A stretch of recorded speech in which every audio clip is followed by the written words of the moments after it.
रफीक खान और आमिन खान कागजी हर बार आपके सवाल उठाते हैं, कहते हैं कि ये तो समाज को बांटने का काम कर रहे हैं। चोर डकैत ऊटपटांग लोग राजनीति में घुस जाएं और राजनीति को बदनाम करें और कंधों पे उठाए मुझे लोगों ने घुमाते रहे, तो मैं जिस स्थिति में आया हूँ, बहुत ऐसी विकट स्थिति थी कि वहाँ आप कैसे फाइट करो। 7 दिन फैजाबाद जेल में रहा हूँ, उसका रिकॉर्ड आप ढूंढ सकते हैं फैजाबाद में जाके। एक नेता राजकुमार राउत कहते हैं कि मैं हिंदू नहीं हूँ। तो हमारा जिम्मेदारी बनती है कि हमें आवाज उठानी चाहिए और इन लोगों को देश से बाहर करना चाहिए। तो सचिन पायलट को कैसे देखते हैं? मुसलमान नेता तो कहते हैं आप वोट बैंक बनाने के लिए इस तरह से करते हैं, आए दिन बवाल करते हैं, कभी मीट की दुकान पे खड़े हो जाते हैं, कभी कहाँ खड़े हो जाते हैं। और आपको पावर देते तो आप चला देंगे क्या? पावर है ना, आज सरकार है हमारी। धीरे धीरे कब रामगंज में 2 बार आपके राज पत्थर पड़ गए। आप भी बाबा हैं, करुणलाल मीणा बाबा है। करुणलाल मीणा को कैसे देखते हैं? इन लोगों का तो काम है ऐसे माहौलों में माहौल बनाकर और ऐसा माहौल खराब करके कुछ करवाना। किसी को कैसे देखते हैं? देशद्रोही। देशद्रोही हो? देशद्रोही। मोदी जी को कैसे देखते हैं? देश के लोगों ने, जनता ने उनको चुना है, उनको सेवा के लिए चुना है कि कहीं घूमने के लिए चुना है? अपना टूर करने आते, चुनाव का चुनाव चले जाते। बाबा बवाल के नाम से आप फेमस हैं। बाबा बवाल जो है, ये शब्द आपने तो दिया था, आप गए थे। तो कुछ नहीं है, बाबा फालतू का बवाल है, ऐसा कुछ नहीं है, ये झूठी रिपोर्ट बता रही है। सर आप तो 1 साल आपकी सरकार को हो गया, अभी भी पुराने मंदिर उसी जीर्ण अवस्था में जयपुर के अंदर, गुलाबी शहर के अंदर क्या कर लिया? हमारे यहाँ भी तेज गति से रोहिंग्या बांग्लादेशी इस समय पैकिंग पर है। कांग्रेस के शासन में वोट बैंक बनाने के लिए पूरे देश में फर्जी आइडिया बना दी गई थी, कागज बना दिए गए थे। कांग्रेसियों का षड्यंत्र था देश में वोट बैंक बढ़ाने का कांग्रेस का। उससे कुछ दिनों पहले राजकुमार राव साहब को भी मैंने अनुष्ठान करवाया है। कभी तो आपको दिल में भी लगता होगा कि पहले ज्यादा रेस्पेक्ट थी, क्योंकि एक महाराज की रेस्पेक्ट हो, पॉलिटिकल लोगों को लोग पीछे से गाली भी बकते हैं। वक्फ बोर्ड ने कम जमीन पे कब्जा कर लिया, वक्फ बोर्ड वाला मामला क्या था सर? कांग्रेस को और कांग्रेस के ऐसे लोगों को जिन्होंने भ्रष्टाचार करके माहौल खराब किया हुआ था। पेपर माफिया भी नहीं चला। बड़े मस्जिद में क्या हुआ सर? पथराव हुआ था। अवैध रूप से बिना लाइसेंस के रोड पे मांस की दुकान चलेगी, खुले में बेचेंगे, लटका के बेचेंगे, वहां जानवर को जिंदा को काटेंगे, वहां काट कर लटकाएंगे। आप पे आरोप लगते हैं, आप मुसलमानों को टारगेट बनाते हैं। सिर्फ आपकी विधानसभा के आसपास मुसलमान आपसे डरते हैं, कांपते हैं, थर-थर कांपते हैं। बोर्ड के नाम पे, मुस्लिम लॉ बोर्ड के नाम पे अनगिनत जमीन कब्जा करने के बोर्ड बनाकर कर रहे हैं, उनको मैं बर्दाश्त कर लूं। और गरीब मुसलमान भी वहां रहता है तो उनको निकाल कर फेंक देते हैं। ईदगाह पे ऐसा हुआ। आपको कभी लगता है कि मुस्लिम लॉ बोर्ड या अलग से सिस्टम बनाना नहीं होना चाहिए? नमस्कार, भारत रफ्तार में आप सभी का स्वागत। में हमारे साथ हैं बाल मुकुंदाचार्य महाराज, जो कि हाथोद धाम के महाराज हैं और भी हवा महल से विधायक हैं। महाराज जी बहुत बहुत स्वागत है। जय श्री राम। आप जय सिया राम। महाराज जी, आपकी चर्चा पूरे देश में है और जिस तरह से आप हिंदुत्व की आवाज बुलंद कर रहे हैं, देश में आपकी चर्चा है, तो लोग आपके बारे में, आपके व्यक्तिगत जीवन के बारे में बड़ा जानना चाहते हैं, उत्सुक हैं। हमारे पास लोगों के मैसेज भी आते हैं कि महाराज जी का आप इंटरव्यू कीजिए और महाराज जी के बारे में जानिए कि महाराज जी व्यक्तिगत जीवन कैसा रहा, कैसे, कहाँ पढ़ाई की। और कुछ लोग ये भी था कि आप एक बार मुझे जानकारी मिली कि आप अभिनय के क्षेत्र में भी जाना चाहते थे। जितेश जी, सर्वप्रथम तो मैं भारत की रफ्तार के साथ बैठा हूं, तो मैं आपको बधाई और शुभकामनाएं देता हूं। जैसे 2014 से भारत विकसित हो रहा है, आज अमृत महोत्सव में हम लोग प्रवेश कर गए हैं और क्या राजस्थान, क्या भारत, पूरी दुनिया में भारत पुनः विश्व गुरु के रूप में पुनः स्थापित हुआ है। जिस राम राज्य की कल्पना थी, वह राम राज्य हम देख रहे हैं। राम भी बैठे हैं और राज्य भी उनका स्थापित हो गया है। गरीब कल्याण की योजनाओं के द्वारा देश के प्रत्येक व्यक्ति को लाभ पहुंच रहा है। उसी क्रम में भारत की रफ्तार के साथ आज स्टूडियो में बैठा हूं, तो मैं पुनः बधाई और शुभकामनाएं आपको और आपकी पूरी टीम को देता हूं। आपका पढ़ाई कहाँ की आपने? और रही बात मेरी शुरुआत की, मैं एक सामाजिक तौर पे एक ब्राह्मण परिवार से हूँ। मेरे यहाँ पीढ़ियों से मंदिर की सेवा, पूजा पाठ, अनुष्ठान, ये काम मेरे पीढ़ियों से होता आ रहा है। मेरे पूर्वज भी मंदिर की सेवा पूजा करते थे और उनके पूर्वज भी करते थे, और लगभग 500 साल का रिकॉर्ड है कि हम लोग इसी पूजा पाठ के कर्म से, मंदिर की सेवा से हम लोग जुड़े हैं। पहले कौन से मंदिर में करते थे सिटी में? इसी क्रम में हम लोगों के परंपरागत कई स्थान है। आज मैं हाथोद धाम पर हूँ लगभग 32 साल से। श्री दक्षिणमुखी बालाजी हाथोद धाम, जो एक रामानुज संप्रदाय का स्थान है, और इसी के साथ हम लोगों के जयपुर और जयपुर के आसपास अनेकों मंदिर और पूजा के स्थान हैं जहां पर हम लोग परिवारजन सभी पूजा सेवा पाठ का काम ही करते हैं। इसी क्रम में मंदिर में बचपन से पूजा पाठ का काम किया, क्योंकि हमारा खानदानी काम है। शहर में हमने चांदी के टकसाल पे हनुमान जी के मंदिर, वो भी परिवारजन का है। हाथोस धाम दक्षिण मुखी बालाजी, वो भी परिवारजन का है। और अन्य इसके अलावा 6 मंदिर और, वो भी हम सब परिवार वालों के ही हैं, जहाँ हम सेवा पूजा का काम आपस में सब लोग बांट के किया करते हैं। बचपन मेरा शहर में बीता। किस जगह? सुभाष चौक चांदी के टकसाल क्षेत्र में मेरा बचपन बीता। कंवर नगर, बड़ी चौपड़, छोटी चौपड़, ये सारा हम लोगों का परिवार, रिश्तेदारी सब कुछ यहीं था। उसके बाद में कुछ समय जयपुर में अध्ययन किया, स्कूलिंग जो कहते हैं। फिर गुरुकुल के लिए मैं कुछ समय ढूंढलोद शेखावाटी में चला गया। कहाँ पे किया था आपने? रामचंद्र गोयनका संस्कृत महाविद्यालय। वहां से आने के बाद में मंदिर की सेवा पूजा की जी। और पूजा पाठ के क्रम से पूरे देश और दुनिया में भ्रमण किया, जिसमें ज्योतिष का काम करने के, पूजा पाठ अनुष्ठान, कथा सत्संग से जुड़ने से मुंबई माया नगरी में भी किया। और वहाँ बहुत सारे बड़े लोगों का, स्टार्स का भी अनुष्ठान पूजा पाठ खूब कराए। सुना था आप फिल्मों में भी जाना चाहते थे? नहीं, मैं नहीं गया, लेकिन मेरे से लोग ज्यादा वो जुड़े थे जो जाना चाहते थे। आपका भी नहीं, किया आपने? ये तो बिल्कुल ही झूठ और सरासर बात कह दी आपने। जो आपके मुख से जाएगी तो झूठ ठीक नहीं है। कहाँ देखा और किसने देखा, पहले तो ये बताएं। नहीं, लोग बोलते हैं, मैं तो लोगों ये लोग किसने बोला, आपको किसने बताया, बताओ मुझे। किसी ने बोला कि नाम बताओ एक का। तो आपको कोई अफवाह पे नहीं, कोई ऑफर नहीं था। मैं ज्योतिष का काम करता था और बड़े बड़े लोग मेरे से जुड़े थे। चुनाव के कुछ दिनों पहले भी मैं तो मुंबई में गोविंदा जी के यहाँ करवा के आया हूँ, और एक उनको अनुष्ठान भी, पूजा भी मेरे धाम पे भी कराई है। उससे कुछ दिनों पहले राजकुमार राव साहब को भी मैंने अनुष्ठान करवाया है, मेरे धाम पर करवाया है मैंने बुलाकर। तो ये तो मेरा कर्म है, कर्म के माध्यम से मैं ऐसे लोगों से जुड़ा रहा हूँ लगातार। बिग बॉस का ऑफर मिला आपको? मुझे कभी बिग बॉस का जो वो कार्य करते थे, तो उन्होंने मुझे 2 अध्यात्म गुरु के लिए कहा था कि 2 अध्यात्म गुरु हमने सोचे हैं, एक आप और एक दूसरे हैं। तो वो मेरे से परिचय था कि मैंने उनको कभी एक पुखराज की अंगूठी पहनाई थी, बृहस्पति की महादशा चल रही थी, जो उसको डायरेक्ट करते थे। तो मुझे उन्होंने व्यवहार, जैसे आज आपने मुझे याद किया, ऐसे कभी याद किया, मैं देखने गया तो मैंने वहाँ का जो माहौल देखा, वो देखकर मैंने कहा भाई मेरे अलावा कोई गुरुजी मिले तो ढूंढ लेना। फिर एक उज्जैन के गुरुजी थे, अध्यात्म गुरु थे वो, उनको उन्होंने उनमें रखा। पहले आपको ऑफर किया था? हाँ, मुझे किया था, लेकिन मेरा मन नहीं था। कहने का तात्पर्य है कि मैं जिस कर्म से जुड़ा हूँ, पूजा पाठ अनुष्ठान। गंदगी बिग बॉस में? नहीं, मैं ये नहीं कहूंगा, सबका अपना अपना काम है, लेकिन वो मेरे अनुरूप नहीं है। नहीं, गंदगी है क्या? वो मेरे अनुरूप नहीं है। अच्छा, तो राजनीति आपके अनुरूप थी? मैं मेरा विषय पूरा कर लूं, तो मैंने अपने काम को ज्यादा अच्छा माना कि मैं जिस काम से जुड़ा हूं, मुझे उसमें खुशी मिलती है, तो मैं वही काम करूं। उसके अलावा आध्यात्मिक क्षेत्र में काम करने के साथ साथ मैं बचपन से स्वयं सेवक संघ से जुड़ा हूं, बजरंग दल से जुड़ा रहा, विश्व हिंदू परिषद से जुड़ा रहा, और भगवान की कृपा से बड़े बड़े मंचों के माध्यम से राम मंदिर के आंदोलन से लेकर प्रत्येक आंदोलनों में सक्रिय रहा हूं। 7 दिन फैजाबाद जेल में रहा हूं, उसका रिकॉर्ड आप ढूंढ सकते हैं, फैजाबाद में जाके रिकॉर्डेड जेल में रहा हूं। मेरी माँ भी मेरे साथ थी और मेरे कुछ शिष्य परिकर भी मेरे साथ थे। इन्हीं कामों में करते हुए राष्ट्र धर्म, राष्ट्र प्रेम, मातृ भारत माता की सेवा, और साथ में मेरे भारत माता के परिवारजन जो भी भारत में रहते हैं सनातनी, उनके प्रति मेरा भाव श्रद्धा हमेशा रही है। और मैं मानता हूं कि वो भी अध्यात्म है, वो भी साधना है, वो भी पूजा पाठ है।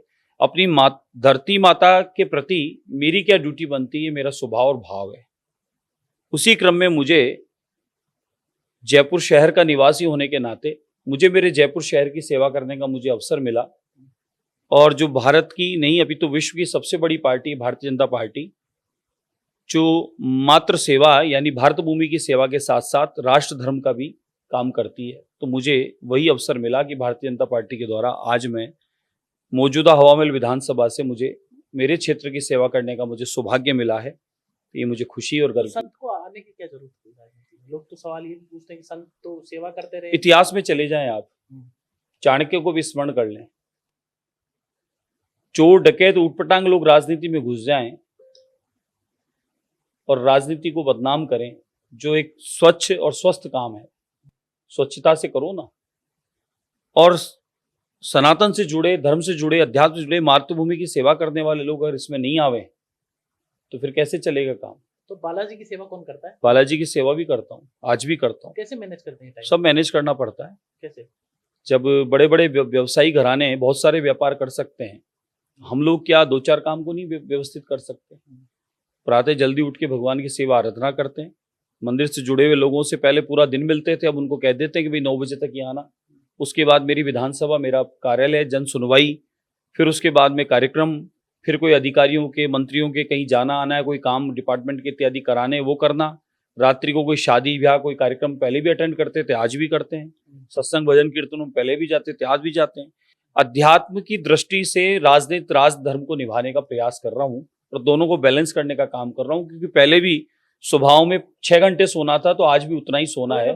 ज्यादा सोने से समय व्यर्थ खराब नहीं कर सकते, जितनी आवश्यकता उतना सो लेते हैं। आपको ऐसा लगता है कि हनुमान जी की सेवा करने में मानसिक शांति ज्यादा थी? यहाँ थोड़ा सा स्ट्रेस तो रहता ही है, क्योंकि लोग बहुत सारे आते हैं, लोगों की पीड़ा भी होती है, और विधायक के हाथ में सब कुछ भी नहीं होता कि वो सब कुछ समाधान कर दे सब समस्याओं का। लेकिन कोशिश तो करनी चाहिए, वो तो आप, मैं देखता हूँ, कोशिश करनी चाहिए। और परमात्मा ने आपको कोई मौका दिया होता है। मैं कई बार अपने अनुभव शेयर किया करता हूँ कि जैसे रेस कोर्स में घोड़े को ट्रैगर दबते भागना होता है, घोड़े की परफॉर्मेंस उसी को उस समय में दिखानी होती है, अन्यथा घोड़े को रेस कोर्स से बाहर करके तांगे में लगा दिया जाता है। इसी प्रकार से परमात्मा ने ट्रैगर दबाया और आपको समय दिया, उस समय में दौड़कर आपको सारे काम संपादित करने, सुव्यवस्थित करने, और आपको काम करते हुए लोगों का आशीर्वाद लेना है, ताकि आप जो काम कर रहे हैं उससे आपको संतुष्टि भी मिलेगी और आपका यश भी बढ़ेगा। तो मैं प्रयास वही कर रहा हूँ कि अपने ट्रैगर दबाए, परमात्मा ने मुझे समय दिया है, मेरी पार्टी ने, तो मैं कोशिश कर रहा हूँ कि लोगों की समस्या निराकरण के लिए पूरा प्रयास करूँ। महाराज जी, कभी कभी तो आपको दिल में भी लगता होगा कि पहले ज्यादा रेस्पेक्ट थी, क्योंकि एक महाराज की रेस्पेक्ट, पॉलिटिकल लोगों को लोग पीछे से गाली भी बकते हैं, तो आपको लगता होगा यार किस फील्ड में आ गया, क्या कर लिया मैंने, तो इससे बढ़िया तो वही फील्ड था, और काम नहीं होता तो और दुख होता है फिर। नहीं, ऐसा नहीं है। देखिए, 100 के 100 काम मैं भी मानता हूँ नहीं हो पाते हैं, लेकिन कुछ काम ऐसे हैं जो अति आवश्यक होने चाहिए, वो हम प्रयास कर रहे हैं करने का। और रही बात, गाली उन नेताओं को मिलती थी जो काम नहीं करते थे, लोगों को धोखा देते थे, लोग बड़े आदर के साथ उन्हें सम्मानित करके भेजते थे, और वह लोगों के काम के प्रति या लोगों के प्रति भाव नहीं रखते थे, तो उनको गाली पड़ती थी। हमें यश मिल रहा है, आप मेरे क्षेत्र में जाके आप पूछ ले लोगों से, वही मान सम्मान है, वही यश है। चुनाव में मैं गया था, मेरे पास 5 पैसे नहीं थे, लोगों ने मुझे दक्षिणा भी दी, नारियल भी दिया, मिठाई भी खिलाई, मिठाई से तोला भी, और कंधों पे उठाए मुझे लोगों ने घुमाते रहे, और ट्रकों के ट्रक फूल की बरसात की, और लोगों ने जो मान सम्मान दिया मुझे, वो एक अध्यात्म गुरु के रूप में दिया था, नेता के रूप में नहीं दिया था। और आज भी वही सम्मान है। आज भी आप देखें, नेताओं को अब तक कार्यक्रमों में जाने पर दक्षिणा मिलती थी कभी? मेरे को आज भी दक्षिणाएं मिलती है, आज भी लिफाफे मिलते हैं। अच्छा, हाँ बिल्कुल, लिफाफे मिलते हैं, दक्षिणाएं मिलती है, आज भी मुझे, आज भी मिला है, दक्षिणाएं मिलती है। किसी ने बताया कि आपकी दक्षिणा पहले से कम हो गई? ना, ऐसा नहीं। हाथोस धाम में ट्रस्ट काम चलाता है। अच्छा। वहाँ एक ट्रस्ट बना हुआ है, श्री बालाजी जन कल्याण सेवा ट्रस्ट। वह 2 विद्यालय का संचालन करता है, एक गौशाला का संचालन करता है, और अन्य कोई सेवाएं आ जाती है तो उसको भी करता है। वो ट्रस्ट एक सेवा करता है। वो ट्रस्ट पूरे भारतवर्ष और विदेशों में जो मंदिर के परिकर हैं, शिष्य परिकर हैं, वो हजारों लोग जुड़े हैं, वो मिलके मैनेज करते हैं। वो व्यवस्था अलग है।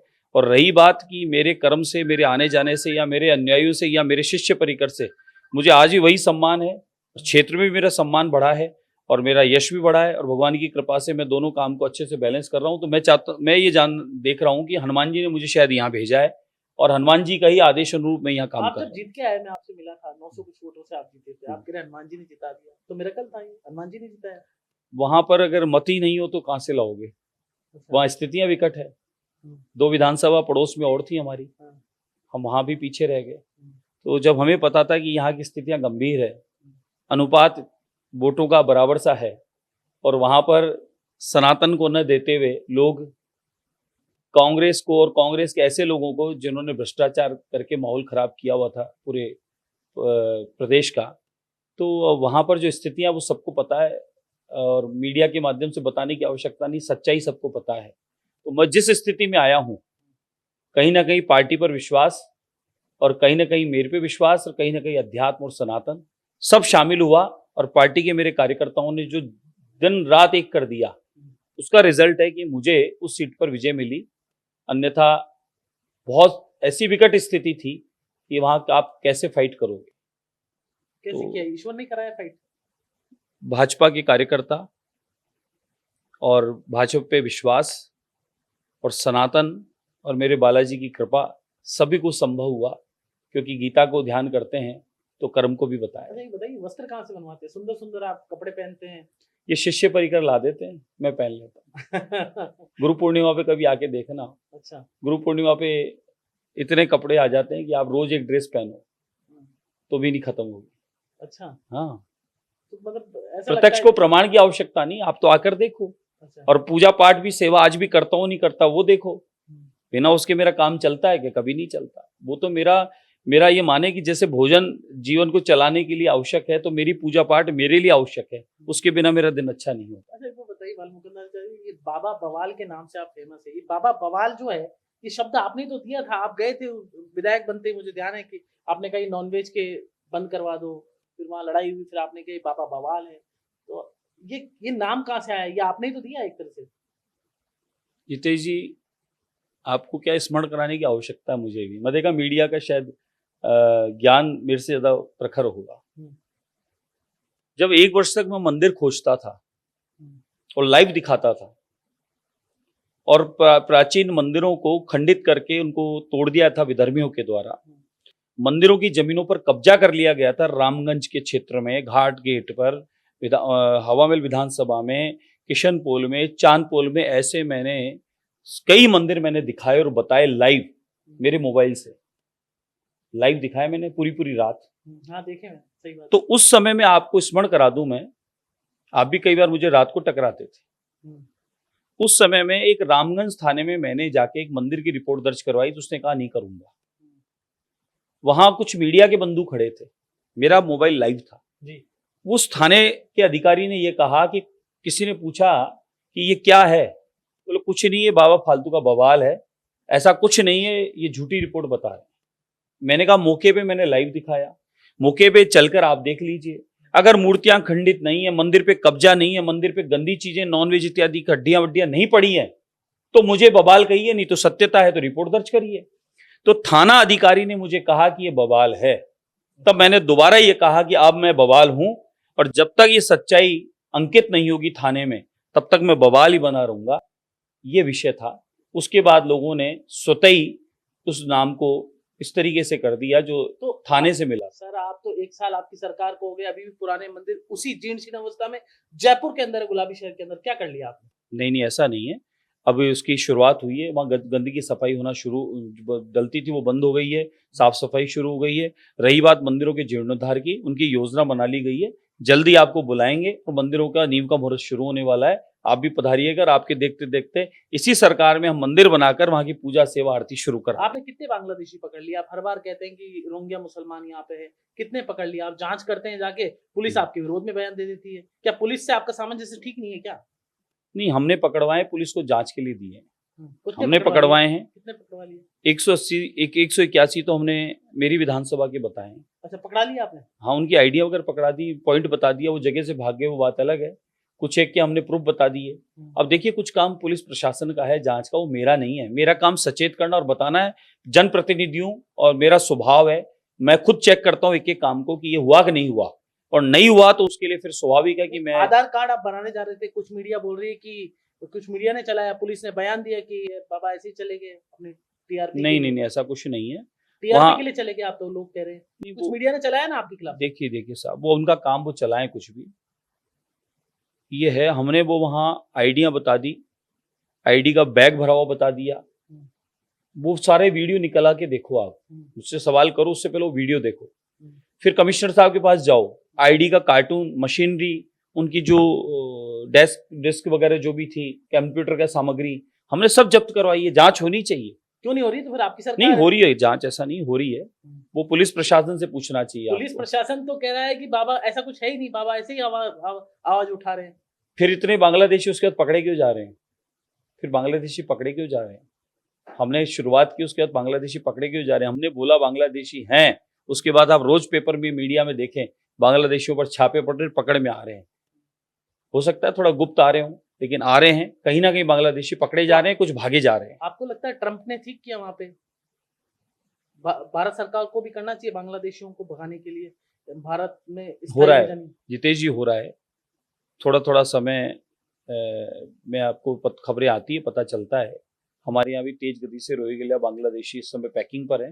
कांग्रेस के शासन में वोट बैंक बनाने के लिए पूरे देश में फर्जी आइडिया बना दी गई थी, कागज बना दिए गए थे। कांग्रेसियों का षड्यंत्र था देश में वोट बैंक बढ़ाने का कांग्रेस का। तो ये मानो कि अब ये पकड़ में आ रहे हैं और कहीं ना कहीं इस पकड़ धकड़ की भोखलाहट से भाग भी जा रहे हैं, आपने पहले से कम हो रहे हैं। मुसलमान नेता तो कहते हैं आप वोट बैंक बनाने के लिए इस तरह से करते हैं, आए दिन बवाल करते हैं, कभी मीट की दुकान पे खड़े हो जाते हैं, कभी कहाँ खड़े हो जाते हैं, कभी कहते हैं कि वक्फ बोर्ड ने कम जमीन पे कब्जा कर लिया। वक्फ बोर्ड वाला मामला क्या था सर? देखिए, किसी के पेट में दर्द हो तो मैं उसकी परवाह नहीं करता, न मैं डरता हूँ, न मैं पहले डरता था, न अब डरता हूँ। मैं जिस काम को करता हूँ शिद्दत से करता हूँ, ईमानदारी से करता हूँ, दिल से करता हूँ। दिमाग कम उपयोग लेता हूँ, दिल ज्यादा लेता हूँ। जो काम मुझे लगता है ठीक है, मुझे करना चाहिए, मैं करूंगा। मैं उसके लिए कभी भी पीछे नहीं हटता। मुझे लगता है कि मेरे देश में मेरे देश के लोगों की मेहनत की गाड़ी कमाई, उनका टैक्स का पैसा देश के विकास के लिए आता है, गरीब जन कल्याण के लिए आता है। और इसके लिए मोदी जी लगातार 2014 से काम भी कर रहे हैं और प्रदेश सरकार राजस्थान भी अब कर रही है। लेकिन ये घुसपैठिया जो देश में घुसकर और गलत तरीके से यहाँ पर कागज बनवाकर यहाँ पर जो जड़े जमा रहे हैं और कई आपराधिक गतिविधियां कर रहे हैं, देश की मेहनत की गाड़ी कमाई को ये खा रहे हैं, फोकट का राशन ले रहे हैं। तो हमारा जिम्मेदारी बनती है कि हमें आवाज उठानी चाहिए और इन लोगों को देश से बाहर करना चाहिए। और कहीं ना कहीं अब ये समय अनुरूप सब देश से बाहर भी हो रहे हैं। दूसरी बात, जो जिन लोगों को ये तकलीफ है कि यहाँ ऐसा बवाल मच रहा है, तो सुनिए, तकलीफ उनको है जिनका वोट बैंक हिल रहा है। एकमात्र हिंदुस्तान ऐसा है जो सबको गले लगाता है, सबके सम्मान करता है, सबको बराबर अधिकार दिलाता है, देता है। लेकिन ये अर्थ नहीं है कि देश में रहकर, देश के साथ न रहकर देश के खिलाफ खड़े होना इस देश में नहीं चलेगा। जो अब तक अन्य पार्टियां करती आ रही थी उसका नतीजा देख लिया है। देश उसके साथ है जो देश के साथ है, न कि अपराधियों के साथ, दुश्मन देशों के साथ, या फिर जो देश के विरोध में काम करते हैं उनके साथ। जो पार्टियां थी उनको इस समय डिलीट करने का काम हो गया है, चारों तरफ होने जा रहा है। और मेरे यहाँ प्रदेश में जब से सरकार आई उसके बाद में देखिए लॉ एंड ऑर्डर का पालन हुआ है। अपराधियों में बराबर जीरो हो रहे हैं धीरे धीरे। रामगंज में सर, कब? रामगंज में 2 बार आपके राज पत्थर आ गए, पत्थर पड़ गए। अरे नहीं साहब, 2 बार पथराव हुआ सर, हिंदुओं पर 2 बार पथराव हुआ। वो अपराधी कोई है तो वो कोई भी हो, वो छुप नहीं सकते, बच नहीं सकते। समय रूप उनका इलाज हो रहा है, हो जाएगा। बुलडोजर चला नहीं अब तक राजस्थान में? बुलडोजर तो कानून से, नियम से चलेगा, ऐसे थोड़े बुलडोजर चल जाएगा। कानून नियम। योगी जी कैसे चलाते थे? उदयपुर में नहीं चला।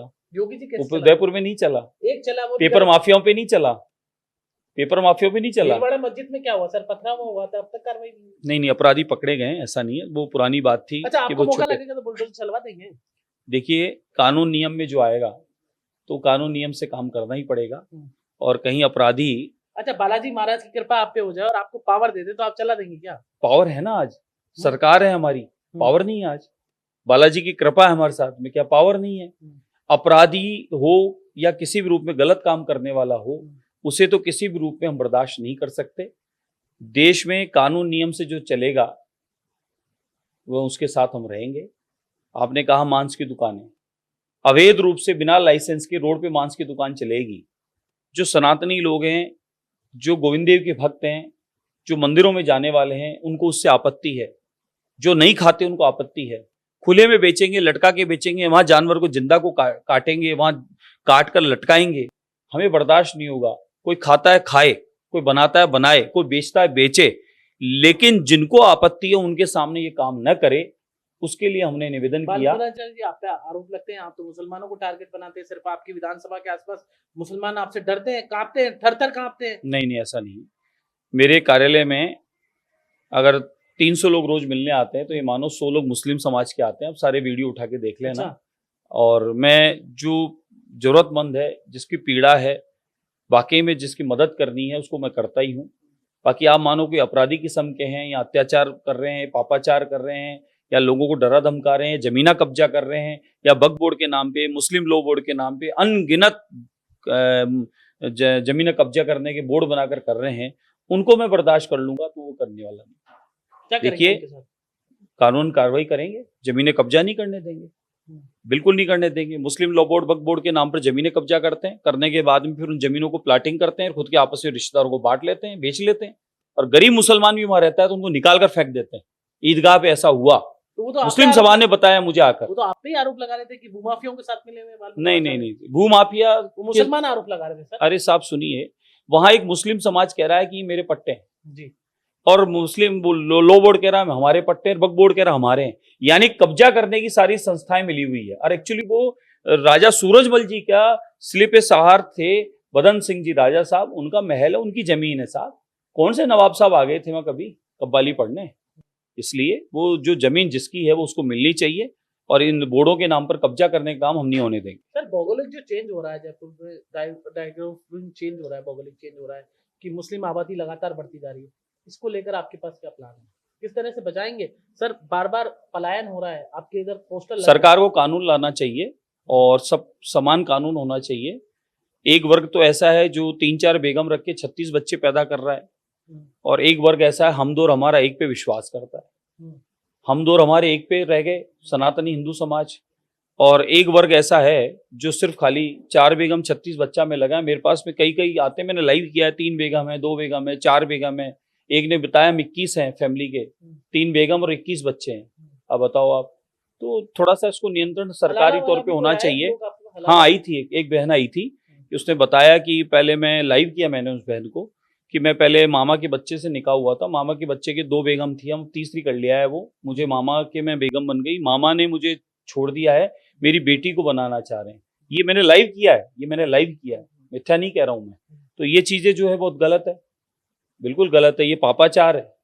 बहन बेटी हैं और हैं, या फिर हमारे कोई परिवार की कोई भी सदस्य हैं, तो वो हमारे लिए बहुत आदरणीय है। तो इस प्रकार की जो चीज होना वो उचित नहीं है। सर इराक से एक खबर आई है, इराक के अंदर मौलवी तय करेंगे कितने साल की लड़की की शादी हो, और इराक की संसद ने 3 विवादास्पद कानून मंजूर किए, जिसमें ऐसा कानून है जो मौलवी लड़कियों की शादी की उम्र तय करेंगे, मतलब बच्ची से भी शादी करा देंगे।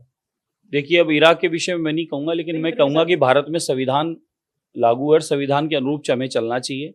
यहाँ बच्चियों की उम्र 18 साल के बाद में विवाह का उल्लेख है, तो वही करना चाहिए। बाकी ये नहीं है कि यहाँ तो सीरिया कानून लागू होगा या सीरिया के माध्यम से देश चलेगा, ऐसा नहीं चलेगा। अगर बात करो तो फिर हम सनातन की बात करेंगे, सनातन के हिसाब से देश चलेगा। लेकिन फिर भी हम कह रहे हैं, हम सनातनी होने के साथ कह रहे हैं कि हम संविधान के साथ चल रहे हैं, संविधान के साथ संविधान का पालन करना चाहिए और संविधान के आधार पर चलना चाहिए। आपको कभी लगता है कि मुस्लिम लॉ बोर्ड या अलग से सिस्टम बनाना नहीं होना चाहिए? ना मुस्लिम लॉ बोर्ड होना चाहिए, ना मदरसा बोर्ड होना चाहिए, और नहीं कोई इस प्रकार के बोर्ड बनाकर और जमीनें कब्जा से लेकर अनगिनत आपराधिक किस्म की गतिविधियों में जो शामिल की संस्थाएं हैं वो नहीं होना चाहिए। अन्यथा इस प्रकार के बोर्डों में से ही पत्थरबाज निकलते हैं, इस प्रकार के बोर्डों में से आईएसआई के एजेंट निकलते हैं, और इस प्रकार के बोर्डों के माध्यम से पत्थर फेंकने वाले निकलते हैं। तो मदरसों में क्या पत्थर फेंकने वाले निकलते हैं? क्या हो रहा है? और बच्चों को शिक्षा दीजिए, डॉक्टर इंजीनियर बनाइए, साइंटिस्ट बनाइए, और उनको देश में तरक्की में सहभागी बनाइए। बच्चे कश्मीर में आज आज़ाद कश्मीर हो गया, अब कश्मीर देश का हिस्सा था, लेकिन कश्मीर की क्या हालत कर रखी थी। धारा 370 होने के बाद कश्मीर के बच्चे पत्थर लेते थे, हाथ में आज कलम है, पर्यटन है, टूरिस्ट है, कश्मीर आबाद है, सेब है। कश्मीर की खूबसूरती आज पूरी दुनिया और देख रही है आप। और उस समय कश्मीर की हालत क्या थी? कश्मीर में पत्थरबाज थे, आतंकवाद थे। तो आदरणीय अमित शाह जी के और मोदी जी के प्रयास से कितना बड़ा अच्छा ऐतिहासिक काम हो गया 370 के बाद कश्मीर में। तो ये मैं मानता हूं कि जो लोग ये मांग करते हैं कि सिर्फ सीरिया के आधार उसके उनके लोग के आधार पर चले, तो वह नहीं, संविधान के आधार पर देश चले। तो रफीक खान और आमिन खान कागजी हर बार आपके सवाल उठाते हैं, कहते हैं कि ये तो समाज को बांटने का काम कर रहे हैं, हिंदू मुस्लिम कर रहे हैं, झगड़े कराएंगे। ये उनकी सोच है, वो ऐसा चाहते हैं, लेकिन ऐसा होगा नहीं। वो चाहते हैं कि ऐसा वो चाह रहे हैं, तो इसलिए ऐसा होगा नहीं।